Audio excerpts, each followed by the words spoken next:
कार्तिक माह 28वां अध्याय। धर्मदत्त ने पूछा, हे देवगण, जय और विजय ने अपने पूर्व जन्म में ऐसा कौन सा पुण्य किया था जिससे भगवान विष्णु का रूप धारण करके वे उनके द्वारपाल हुए। गणों ने कहा, प्राचीन काल में त्रिविंदु की पुत्री देवहूति से कर्दम ऋषि द्वारा केवल देखने मात्र से ही 2 सुंदर बालक उत्पन्न हुए। उनमें से बड़े का नाम जय और छोटे का नाम अजय हुआ। बाद में देवहूति के गर्भ से कपिल देव जी भी हुए हैं। जय और अजय दोनों ही भगवान विष्णु के बड़े भक्त और धर्मात्मा थे। दोनों ही नित्य प्रति अष्टाक्षर मंत्र का जाप करते थे और भगवान विष्णु का व्रत करते थे। भगवान भी इन दोनों भाइयों पर अत्यंत प्रसन्न थे और नित्य पूजा के समय इनको दर्शन कर दिया करते थे। एक समय राजा के निमंत्रण पर देव ऋषि नारद गणों सहित राजा के यज्ञ में पधारे। उस यज्ञ में जय ने ब्रह्मा और अजय ने पुरोहित बनकर यज्ञ को संपूर्ण कराया। यज्ञ की विधि पूर्व समाप्ति हुई। मरुत राजा ने जय और अजय को बहुत सा धन दिया। वह दक्षिणा देकर दोनों भाई अपने आश्रम में वापस आए। धन का बंटवारा करते समय दोनों भाइयों का आपस में झगड़ा हो गया। जय ने अजय से कहा कि धन के 2 बराबर भाग होने चाहिए। अजय ने कहा, नहीं, जितना धन जिसको मिला है उसका उतना धन उसका ही है। तब जय ने क्रोध में भरकर अजय को श्राप दिया, तुम धन लेकर नहीं देना चाहते हो, इसीलिए तुम ग्राह हो जाओ। अजय ने जय को दिया हुआ श्राप स्वीकार कर लिया और जय को श्राप दिया, तू अभिमानी है, इसलिए तू हाथी हो जा। और जब नियम पूर्वक दोनों की पूजा के समय भगवान उनको दर्शन देने के लिए आए तो दोनों ने भगवान से शाप मोचन का उपाय पूछा। दोनों ने प्रभु से कहा, हे देव, हम दोनों आपके भक्त हैं, मगर हम हाथी की योनि में कैसे होंगे? हे कृपा सागर, शाप से हमारा उद्धार कीजिए। भगवान विष्णु ने कहा, मेरे भक्तों की वाणी कभी असत्य नहीं ना होगी। यमराज भी इसको अन्यथा नहीं कर सकते। पूर्व काल में मुझे भक्तराज प्रहलाद के कहने पर स्तंभ से प्रकट होना पड़ा था और राजा अम्बरीश के कहने पर 10 अवतार लेने पड़े थे। अतः तुम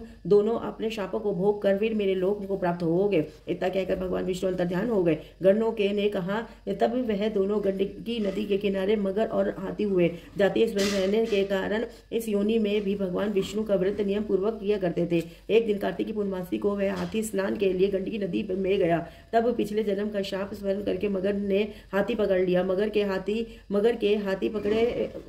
के पकड़े हुए हाथी ने भी भगवान विष्णु का स्मरण किया। फिर क्या था, तुरंत ही शंख चक्र गदा पद्मधारी भगवान ने अपने सुदर्शन चक्र द्वारा उन दोनों मगर और हाथी का उद्धार किया और उन दोनों को अपने जैसा रूप देकर भगवान उन्हें बैकुंठ में ले गए। उसी दिन से उस स्थान का नाम हरिक्षेत्र प्रसिद्ध है।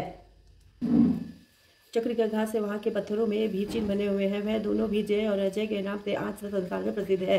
हे विप्र, आपने भगवान विष्णु के द्वारपालों के संबंध में जो प्रश्न किया था उसको विस्तृत उत्तर मैंने दे दिया है। इसीलिए हे द्विज, तुम भी ईर्ष्या और द्वेष को त्याग कर नित्य भगवान विष्णु का व्रत करो। जगत के प्रत्येक जीव को समदृष्टि से देखो। तुला, मकर और मेष की संक्रांति में नित्य प्रातः स्नान किया करो, एकादशी व्रत किया करो, तुलसी वन की रक्षा किया करो, गौ ब्राह्मण वैष्णव की सेवा के लिए हर समय तैयार रहा करो। व्रत करने वालों को मसूर, काची, बैंगन के साग का कदापि प्रयोग नहीं करना चाहिए।